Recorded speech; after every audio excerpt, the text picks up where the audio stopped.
Le lion est mort, vive le lion. Le roi est mort, vive le roi.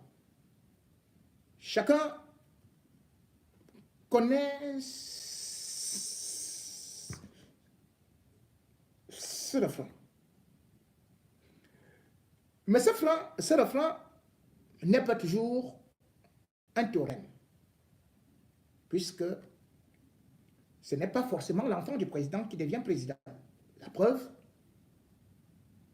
les enfants d'Aïdjo ne sont pas devenus présidents. La preuve, le père de Paul Biya n'était qu'un catéchiste. Paul Biya serait donc devenu catéchiste et non président. Mais au Cameroun, actuellement, il y a une chanson qui voudrait nous faire croire que après Paul Biya, c'est encore un autre Biya et ce sera Franck Biya. Franck Biya, le fils à papa, est donc présenté comme le dauphin qui, après avoir surfé sur les vagues du franquisme, est maintenant RDPciste. Et d'aucuns peuvent même annoncer un Franck Biya nommé dans un poste et même, pourquoi pas, président du RDPC ou vice-président du RDPC pour la cause. Mais tout cela, c'est du bluff. Franck Biya, certes, est une option, mais la première option, c'est d'abord celle de Paul Biya. Mais Paul Biya, dans son entourage, on n'exclut pas cette hypothèse de voir son fils prendre le pouvoir. Il faut donc rester un peu vigilant. Franck Biya, prendre le pouvoir, ce serait peut-être aussi un véritable coup d'État. Mais il n'est pas en train de blaguer, puisqu'il est en train de préparer ses équipes et aussi ses moyens financiers. Mais le problème également, c'est que avec Franck Biya au pouvoir, on aura aussi les abus de pouvoir. Les abus de pouvoir parce que dans le clan de Franck Biya, ils se voient tellement puissants qu'ils peuvent se permettre de faire des arrestations, d'envoyer n'importe qui en prison parce qu'ils ont le nom. Les fils de.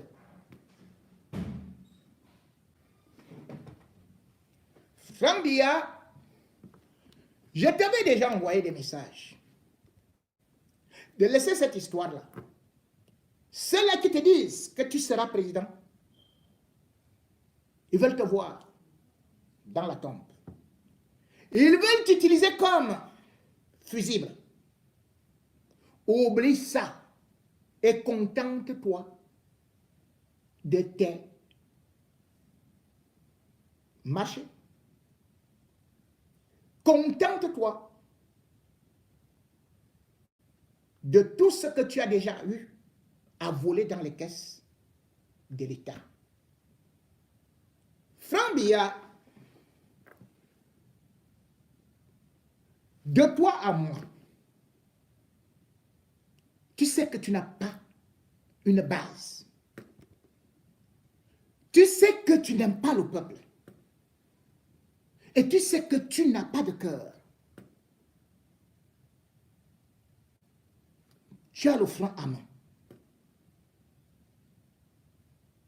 Si déjà ta propre maman, tu ne la reconnais pas, c'est le peuple camerounais que tu reconnaîtras. C'est lui que tu sauveras. Si toi, Franck Biya, tu n'as pas honte que tes amis enferment une pauvre femme,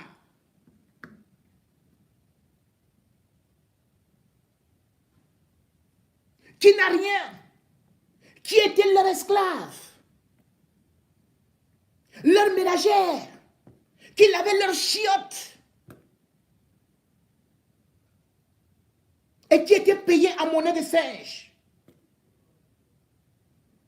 Bill Brendaline, mère de 2 enfants, ou de 3, ou je ne sais combien, qui pleurent que leur maman est en prison. Et tu n'interviens pas. Pourtant, c'est ton ami qui a mis cette maman en prison. Franck Billard, as-tu un cœur?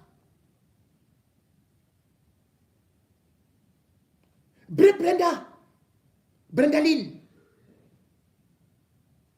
a servi chez Christian Mataga, ton ami, avec qui tu pilles les forêts du Cameroun. Vous volez. Vous avez créé la société forestière. Vous êtes devenus des milliardaires. 14 ans, cette femme-là, elle n'est même pas assurée. Elle n'est même pas enregistrée à la CNPS. Matin, midi, soir, elle vient. Chez ton ami.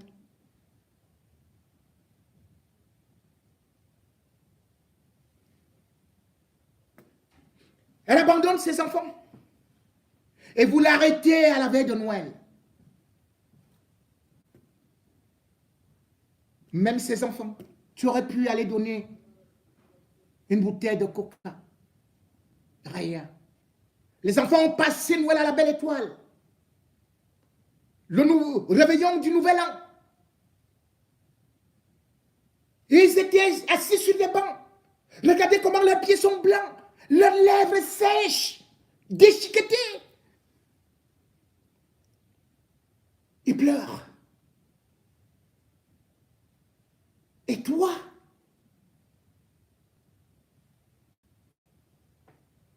tu restes là en disant c'est bien fait.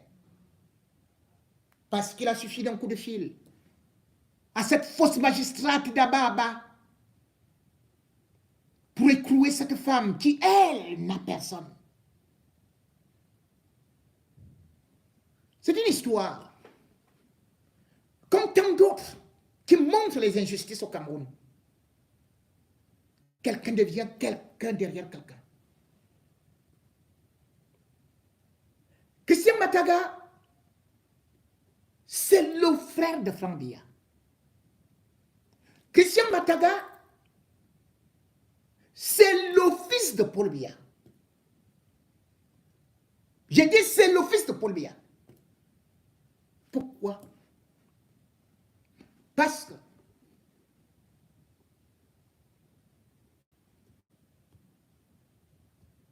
son père a été au petit séminaire d'Akano avec Paul Biya. Ils ont commencé à faire leurs choses là-bas, de marche arrière. Le père de Masaka, de Christian Masaka, Mataga plutôt. Il arrive en France, il a fait des études. Quand Paul Biya devient président, en 1983,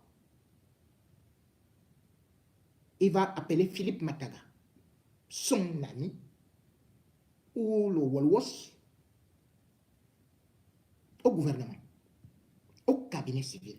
Nous sommes en janvier 1983. Donc, il fait partie du premier gouvernement de Paul Biya. À peine au mois de mars, boum, il le propulse. C'est-à-dire qu'en 3 mois, il a connu 3 nominations. Il est ex-ministre et d'ailleurs directeur du cabinet civil. Puis Paul Biya va le mettre dans des ministères. Bref, c'était l'homme de Paul Biya. Qui d'ailleurs, non seulement il s'en fouchait, mais surtout aussi, la maman de Christian Mataga Paul Biya, boum, bombardé aussi. De telle sorte que l'histoire raconte que Paul Biya serait le père de Christian Mataga. C'est Paul Biya qui a d'ailleurs été son parent le jour de son baptême. Donc s'il y a un frère qu'on appelle le frère jumeau de Franck Biya, c'est Christian Mataga. Son père, Philippe Mataga, est mort à Madrid. Il était ambassadeur du Cameroun, je crois déjà, au Vatican. Nous sommes en 2003. Tout ce que Franck faisait et fait passe par les mains de Christian Mataga.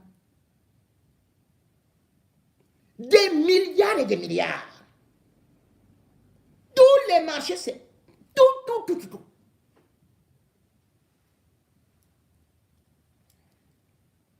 Comment vous voulez donc que la pauvre Brendaline, qui est restée là 14 ans, voyant des milliards, voyant des caisses, elle n'avait jamais volé. Cette fois-ci, il y a quelqu'un dans la maison qui est le cuisinier. Et un incident intervient pendant qu'elle est en train de se laver. Le gars profite pour casser la commode. Boum! Il entre dans la chambre du patron. L'argent est un peu partout. Vous savez que ces gens-là, ils ne connaissent même plus combien ils ont.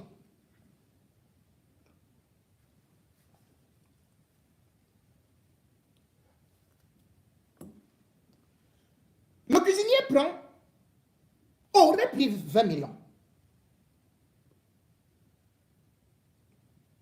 Le gars s'appelle Mbem Louga Michel. Et c'est la bonne, ou plutôt la ménagère, qui alerte ses patrons.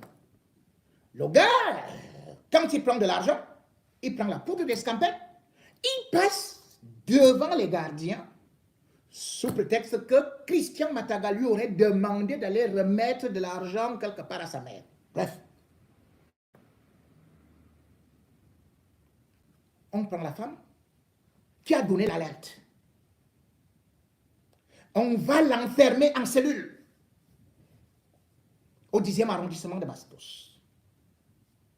On la torture là-bas. Elle raconte, elle dit, comment je pouvais prendre de l'argent et être encore à la maison puisqu'elle n'était pas sortie. Elle n'était pas sortie de la maison. Les gardiens étaient là. On décide. Sans la moindre preuve, alors que le 26 décembre 2023, le commissariat central numéro 1 a déjà fait un mandat de recherche contre le supposé voleur ou le suspect numéro 1. Mais on prend la maman d'autrui, on l'envoie à Kondengui.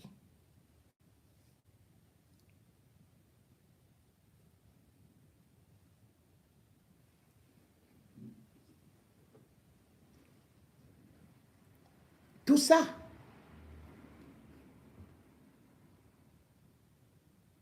la pauvre femme, Franck Biya aurait pu dire,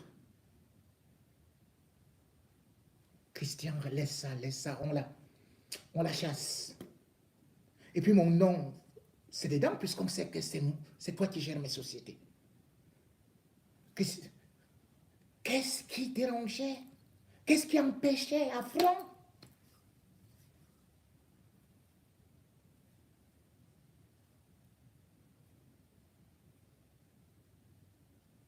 de faire ça? Ce geste d'humanité, ce pardon, ce ne sont pas des pauvres, c'est des multimilliardaires.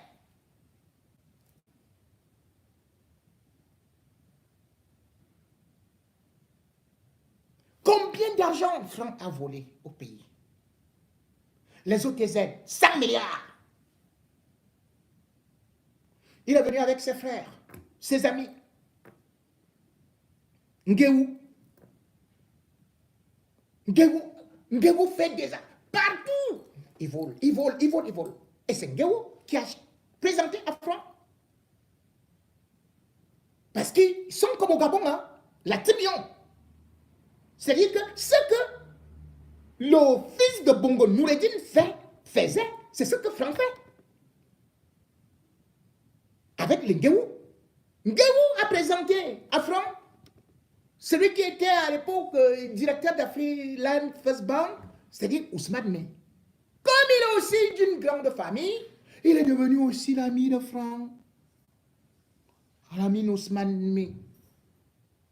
Puis Franck est parti. Il a présenté à Paul Biya. Que voilà encore un de mes amis et tout et tout. Pour que l'argent sorte bien, pour que nous puissions faire mieux nos affaires. Boum. Il faut le nommer. À 46 ans, en 2011, Alamine Ousmane Mé est nommé ministre des Finances par Franck Biya. Paul Biya n'a fait que signer. Tout ce qu'il y a eu dans les affaires d'OTZ, et le même Ousmane Mé a aussi occupé le poste du ministre de l'économie. C'est-à-dire que la ligne 94, 65, et la ligne 94. Il a géré la ligne 65. Il a géré la ligne 57. Combien d'argent ils ont volé aux Camerounais à travers ces lignes? Alamine Ousmane Mé. Parce qu'ils sont en train de se faire un trésor de guerre. Ils prennent cet argent, ils sortent ça du pays. Sachant que, à telle ou telle période, ils viendront pour le faire. Et en même temps, ils ont ce qu'on appelle des satellites à l'étranger. Vous ne pouvez pas vous rendre compte que non seulement Franck est actionnaire dans le pétrole du Cameroun, mais dans d'autres sociétés, y compris au Nigeria, au Bénin, au Togo, avec des étrangers, exactement comme le faisait Noureddin Bongo.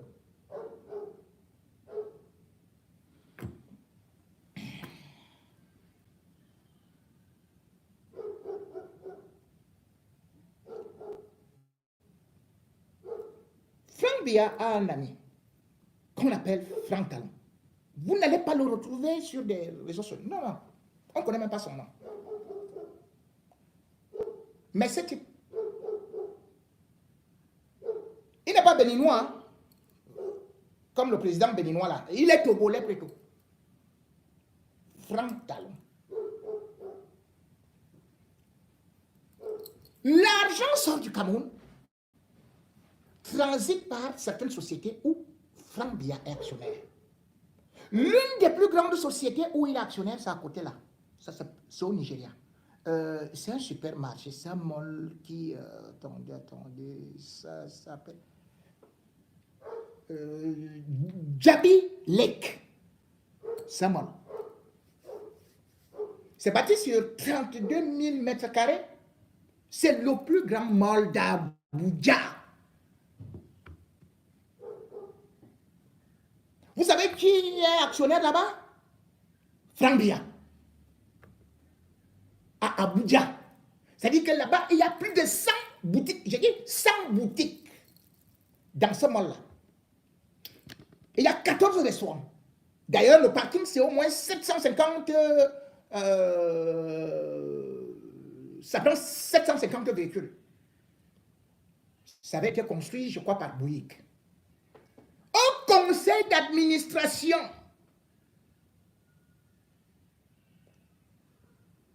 Franck Biya siège 3 fois par an avec l'homme le plus riche d'Afrique, Dangote. Franck Biya a pris cet argent où? C'est l'argent du Cameroun. Et quand on sort de l'argent, il prend l'autre qu'on appelle Franck Talon. Ce Franck Talon est également aussi dont on soupçonne des accointances avec le trafic de stupéfiants, de drogue. Franck Talon a d'ailleurs été arrêté à l'aéroport de Lomé. Il venait de finir avec Franck Biya. Mais les services de renseignement ont dit qu'il avait des sommes trébuchantes et incroyables et que, bien évidemment, il était un acteur dans le trafic de quelques stupéfiants. Je vous avais dit que Noureddin Bongo était dans le trafic des stupéfiants. Ce n'est même pas moi qui le dis, puisque l'acte d'accusation le dit, l'a confirmé. Je vous avais dit avant qu'il y avait Franck et il y avait Noureddin, sans pour autant oublier que même l'ancien Premier ministre, Ahmed Bakayoko, de la Côte d'Ivoire, était dedans. Franck Talon a donc été pris. Il a été jeté à la prison à Lomé, la prison civile. Voilà encore le nom du Cameroun qui est sali là-bas. Comment vous voulez qu'on ait donc un futur président qui n'est que dans des scandales? Au Gabon, oh yo, Franck Biya. Mais vous ne le voyez pas parler. On l'a seulement vu parler une seule fois. Voilà quelqu'un qui n'a pas conçu une école. Et les gens sont là sur YouTube, sur Facebook. Hey, tu as fait quoi pour ton pays? Moi, j'ai volé quelle arme? J'ai profité de quoi? Qu'est-ce que mon pays a fait pour moi? Vous ne demandez pas à Franck Biya qu'est-ce qu'il a fait pour son pays?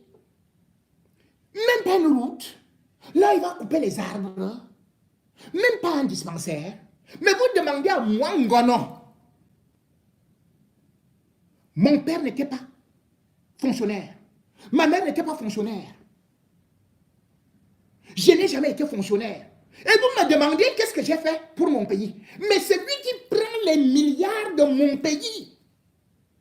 Vous ne lui demandez pas ce qu'il fait avec cet argent-là. Où va cet argent-là? Et ce qu'il a fait pour son peuple. Vous pardonnez à celui-là, vous dites qu'il mérite d'être président, alors que c'est sa yontine met des mamans en prison, laissant des orphelins. Mais c'est moi que vous accusez. J'ai volé où? Quand? Quoi? J'ai exploité le pétrole. Vous m'avez vu avec les OTZ. Vous m'avez vu dans la ligne 94, 65, 57. Et c'est comme ça dans notre pays.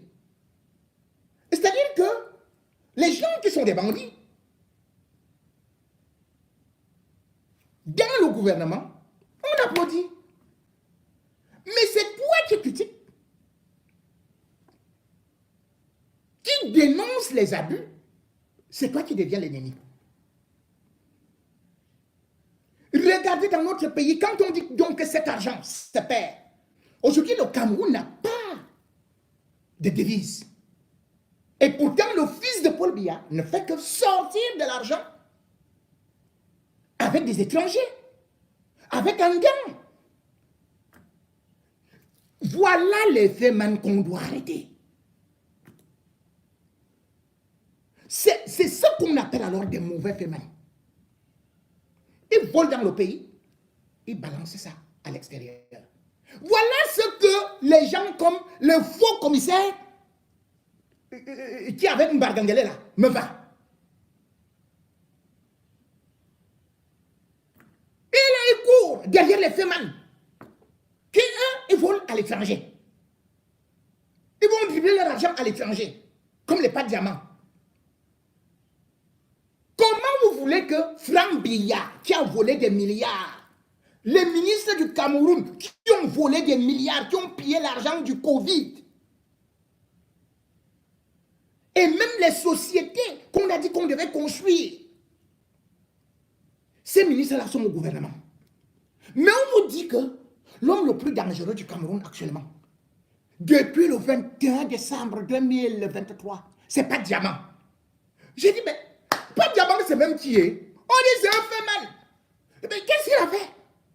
On dit, non, mais il est parti prendre des milliards à l'étranger. Il est venu investir ici au pays. Non, non, non, ça ne peut plus. Ils ont déjà baladé le gars de tuer partout. Le gars était gros comme ça, pas de diamant. Le ventre même est déjà tombé. Le gars est en train de faire le régime. Ah, pas de diamant. Le champagne est fini. Pas de diamant dort sur un petit lit comme ça. Elle a tué qui? Me va dire que moi, je veux seulement ma part. Et aujourd'hui, c'est maintenant Ocopétis. Vous vous rendez compte que Ocopétis a été nommé par Paul Biya pour attraper les grands bandits du régime. Mais tout un commissaire, Ocopétis, avec Meva. Le jour de Noël, ils n'ont pas travaillé. Ocopétis marche. Il dit, ouais, pas de diamant, tu dis quoi? Tu veux donner alors quoi? Me va dire que parle. Pas donne quand même, négocions. Ils font déjà comme les balles d'islam. Même dimanche, ils ont entendu pas de diamant. Samedi, ils se lèvent, ils laissent leurs femmes, ils sortent des bars, ils courent vite, ils disent que, oh, je crois, on croit que cette fois-ci va céder. Pas de diamant, pas de diamant. Donne.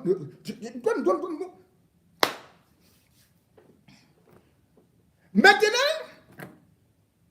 ils ne savent plus quoi faire, ils disent que, bon, on recommence les auditions, on reprend les auditions, les auditions jusqu'à 23h par diamant. Aussi, vous savez que, le gars d'abord, le sport, pas de diamant, on dort comme ça, là, on dit, pas de diamant, reconnaissez-vous que vous avez fait du mal au monde entier.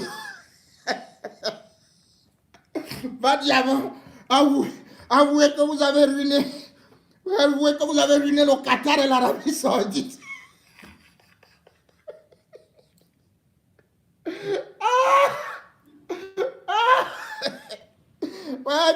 Mon pays. Pas de diamant. Reconnaissez-vous avoir été au Bahreïn? Il n'est pas été au Bahreïn. Pas de diamant. On a vu que votre passeport dit que vous avez été en Jamaïque, donc vous êtes parti vendre la drogue là-bas, vous êtes parti fumer. Il dit, mais je ne fume, je prends seulement le cigare. Voilà, tu es tombé. Cigare, regarde que tu fumes. Allez, au compétition, me va, quitte-le chez lui. Je vous dis que c'est incroyable. Me va, quitte-le chez lui. Pour venir à 5 h du matin, il marche là. Il parle déjà seul. Il va dire à Patiaman, bon, comme c'est comme ça, moi je ne peux pas partir de cette affaire-là. Si je n'ai pas 50 millions, allez dire tout ce que vous voulez à Jipo Remingo, non. Je sais que vous êtes en train de communiquer avec Jipo Remingo. Mais ce n'est pas les gens là qui communiquent avec moi. Ce sont des gens. Ils ne sont pas contents de toi. Même la présidente du tribunal criminel spécial n'est pas contente. Je peux te le dire. Au Copétis, tu vas perdre ton poste. C'est comme ça que j'annonce souvent, non? Continue avec l'affaire là. Toi, me va. Tu étais caché dans tes gombos là depuis. Tu as vu, je me suis tué. Mais vous n'allez pas. Vous exagérez. Comment tu peux aller négocier maintenant 50 millions? N'est-ce pas que vous avez dit 1 milliard? Maintenant, pas de diamant dit que même pas rap. Ils disent que, ah bon, hein? Même pas rap, hein? Mais le tribunal criminel spécial n'est pas fait pour des faits, man. C'est même quel pays? Envoyez le tribunal de grande instance. Maintenant, c'est qu'on me vient me dire, oh non, comme vous voyez là, l'affaire là est très grave. On est en train de demander à Patiaman. J'ai dit, qu'est-ce qu'on lui demande? On dit, on lui demande 5 milliards. J'ai dit, 5 milliards pourquoi? Ah non, c'est la douane. J'ai dit, la douane, hein? Pourquoi? Non, tu n'as pas vu? Ah, mais je vois toi aussi. Oh, attends. Tu n'as pas vu le nombre de voitures qu'il a fait entrer au Cameroun? J'ai rigolé. J'ai dit à ce commissaire-là que, vraiment, grand frère, tu es sérieux. Quand tu me demandes de vous laisser faire votre combo là, est-ce que tu es sérieux? Tu veux m'expliquer que les voitures de Pat Diamant sont arrivées au port? N'est-ce pas qu'il y a les connaissances? Oui. N'est-ce pas qu'on m'a dit que c'est le système informatique? Oui. Une voiture peut sortir au port sans être dédouanée. Dans ce cas-là, c'est Cyrus Ngongo qui doit donc s'attaquer à son personnel, les poursuivre pour corruption et tout. Comment vous dites que des véhicules qui ont été dédouanés maintenant que vous dites qu'il faut 5 milliards pour qu'on vous verse, et maintenant, comme on ne peut pas verser, vous négociez les 50 millions chacun, que vous avez perdu le temps. Mais, mon grand, n'est-ce pas que vous êtes payé là-bas? On m'a même dit que toi aussi j'ai poids. Reste aussi tranquille, quand même tu auras ta part dedans. Pardon, gardez votre argent là-bas. Moi, avec des histoires de pas de diamants et consorts là, pardon. Gardez ça là-bas, oh, gardez ça là-bas. Mais je dis tout simplement que, sachez-le, ce que vous êtes en train de faire là, quand il n'y a pas de justice, quand il y a les abus, vous dressez le peuple contre vous. Et quand vous dressez le peuple contre vous, le cas Oligingema finit toujours par arriver. Franck Biya peut avoir tout ce qu'il veut comme appareil, mais il oublie l'homme militaire. Et si je lui avais déjà dit ça avant, que Franck ne parle pas. Si tu parles, tu seras sacrifié. Après, on va dire que c'est moi qui ai tué Franck, hein, comme j'avais averti pour Martinez Zogola. Mais j'avertis juste. Parce que le RDPC a tellement fait du mal qu'aujourd'hui, les gens en ont marre. Et le peuple, s'il n'y a pas de changement dans des urnes, c'est qu'il y aura un changement par un coup d'État. Et dans ce cas, Franck Biya risque de se retrouver dans la même position que Noureddin Bongo. Noureddin Bongo enfermait tout le monde, narguait tout le monde, avait de l'argent pêle-mêle. Il avait sa Young Team. Il était convaincu que c'est lui qui allait remplacer son père. Aujourd'hui, il se retrouve dans la prison qu'on appelle sans famille, où il a aussi passé les fêtes comme cette mère de famille. B, Brendaline, qui pleure, qui me donne de la douleur, qui fait frémir mon cœur.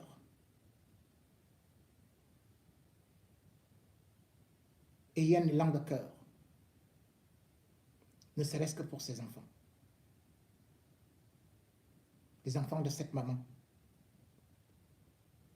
qui n'a rien, qui ne compte sur rien, et dont la vie vient malheureusement d'être broyée au moment où Chantal Biya, elle, est en train de danser.